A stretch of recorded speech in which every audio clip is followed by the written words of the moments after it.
I, 22 male. Suspect something between my girlfriend, 22 female, and my friend, 21 male. We all live together. Am I imagining things? Part 2. Mark got by her. I didn't mention Mark in the last article, but he's one of the guys that lives in the apartment next to us, not the one that tipped me off. He's the one person I've never liked. Dude with the know-it-all attitude. Always made improper remarks to both females. I never gave it much consideration. As soon as I opened the door, they both gave me a deer-in-the-headlights expression that dispelled whatever naivete I had about the situation. I was going to shout at them or demand answers, but this is awful. My eyes well up with tears. I didn't want them to witness such nonsense, so I said that's great. It's very amazing. I dashed back to my vehicle. When I heard Alexis calling my name in the corridor, I quickened my speed. I anticipated her to be after me, but there was no one following me by the time I got to the vehicle. I drove to a park near my flat and sat in shock. Strangely, my first thought was, how would my family react to this? What am I going to say to them? Alexis was adored by my whole family. They made fun of our wedding and referred to her as a member of the family on a frequent basis. Then I began to consider living options. Our exams are in about 2 weeks, and there's no way I can move now. I'm applying to an exceedingly competitive graduate school, and I'm not going to let anything stand in my way.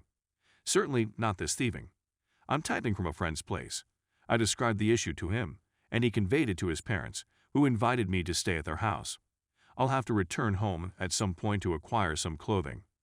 I'm going during this lab time that I know Alexis won't be able to miss tomorrow. It took her about an hour to start blowing up my phone, but once she started, she didn't stop. She began by inviting me to come home so she could explain. Before I could answer, she sent another, imploring me to come back because she was experiencing an anxiety attack, something I usually assist her with. Maybe I'm cold-hearted, but all I could think was, good, you deserve it. I don't know why you become so jealous. We were just hanging out, she said after a little pause. I sat there waiting. She emailed, look, I know that seems suspicious. Trust me, if I were you, I'd think the same thing, but we did nothing. He wanted help with his female troubles. You must trust me. No, I don't think so. Normally, I would have felt a strange amount of pleasure seeing a cheater trying to cover there. But my silly head began reliving all the amazing moments we had together and wondered whether she was cheating at the time as well. I'd want to know when this began, but I'm scared it's been going on for longer than the month I thought it has. Later that night, I got an SMS from an unknown number. It was the lovely guy next door. He said, paraphrasing since it was a lengthy text, that he obtained my phone number from Derek. He was really sorry for what I was going through and said he wished he could have informed me sooner, but he wasn't certain. He said that he was aware that his buddy was seeing a female with a boyfriend, but didn't put 2 and 2 together until he got the girl's name. As many of you predicted, his remark was an attempt to tip me off. So sure, he's the bro of the year. Derek and Brooke, I don't believe they've figured it out yet. I still haven't texted them. I'm at a loss for words.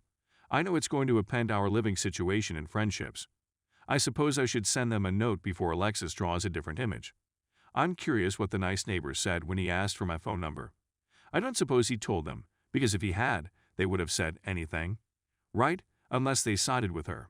Then I lost my girlfriend and several of my pals. Please let me know if you have any ideas on how to deal with something like this, particularly from people who have been there before. Aside from the gentleman I'm living with, I don't have many buddies to contact. Alexis, Brooke, and Derek were like family to me. Alexis and I had discussed spending our lives together. I'd never been so serious about a girl as I was with her. Edit. I'm really affected by the outpouring of support you've shown me here. Please keep them coming. I may not respond to all of them, but I have read them all on both blogs. I'll notify Derek and Brooke as soon as possible. I'll attempt to do a follow-up when I have a plan. Update 2. I received several messages pushing me to join Red Pill. This encounter has tainted my opinion of Alexis. Women in general, no. Some people have told me that I write too well, which is patently false. I can only say 2 things to you. I wish. A clarification on the most recent update. When I went in, I wasn't sure what I saw.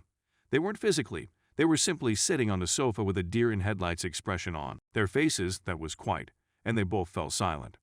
It was clearly not a guess who dropped by scenario. Anyway, let's go to the update. With the semester coming to a finish, I've been exceedingly busy, and I followed the majority's suggestion to bury my head in work.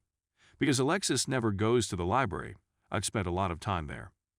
While writing the previous update, I realized how stupid it was that I hadn't notified Derek and Brooke about my situation. I took a screenshot of the text from my wonderful neighbor, Will. As a side note, all names have been altered with the exception of Mark, because you, Mark. Derek was blowing up my phone with calls and messages that made it clear he didn't know anything within a minute. At the same time, Alexis was texting me, pleading with me to meet her. I was feeling down and sent Derek a single text indicating I wasn't in the mood to chat, then put my phone away for the night. I received a text message in the morning inviting me to meet him at my favorite restaurant for dinner and drinks on him, assuring me that no one would be there, not even Brooke. I hadn't had much of an appetite since things happened, but the offer meant a lot to me and I really wanted to see him, so I decided to go after classes. I was the first to arrive to the restaurant, and my heart was in my throat as I hoped Alexis would be there, but she wasn't. Derek approached me, gave me a huge embrace and said, "Dude, what the?" So here's when things get a little weird and dramatic. Many of you speculated that Brooke could have sided with Alexis or had been covering for her the whole time. I wasn't so sure since, although she is closer to Alexis, she and I have known one another for a little longer. According to Derek, Brooke was enraged as soon as he informed her. "I kind of wanted to Alexis out," he says, "but Brooke took care of that, and then some." Remember how I mentioned Alexis was from a tiny, conservative town. Her parents had no clue. We were living together, and she was always worried that if they found out, they'd cut her off financially. They liked me enough to be courteous, but they were continually concerned that a relationship would divert her from school and that she would get pregnant or something. Derek said that Brooke insisted Alexis pack her belongings and go, or she will phone her parents and tell them everything. Later that night, Derek informed me Alexis was sitting in the living room, gripping a sweater I'd left behind and crying at the top of her lungs that her life was ended, when Brooke screamed from her bedroom, "Well, maybe you shouldn't have marked then." It was amusing to imagine the situation. Brooke has always been a no-nonsense girl with a fiery temper, so I wasn't expecting this. It was heartwarming that she took the infidelity so seriously. During that evening, all of my worries about losing my friends were washed away, and I was able to eat a couple pieces of sushi. Derek agreed to let me know when Alexis was gone so I could move back in after we left supper. I refused his offer because 1. Even if she does move out, everything in that apartment, including Derek and Brooke, reminds me of her. 2. Alexis and Mark most likely in my room, thus I don't want to sleep in it. 3. Given my present emotional condition, I don't want to be the third wheel for a happy couple, even though I'm confident they'd be courteous. He acknowledged my concerns but asked that I let him know if I changed my mind, since Brooke and Alexis' friendship seemed to be ended. This week has been quite unremarkable, although I keep running into Alexis.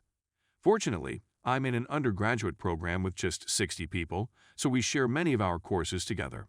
After giving 2 friends a SparkNotes version of the narrative, I asked them to keep an eye out for her and began showing up to class at the last minute. She just waited outside one of my classrooms, as far as I know. I received a text message stating, "Has been seen in the vicinity of classroom.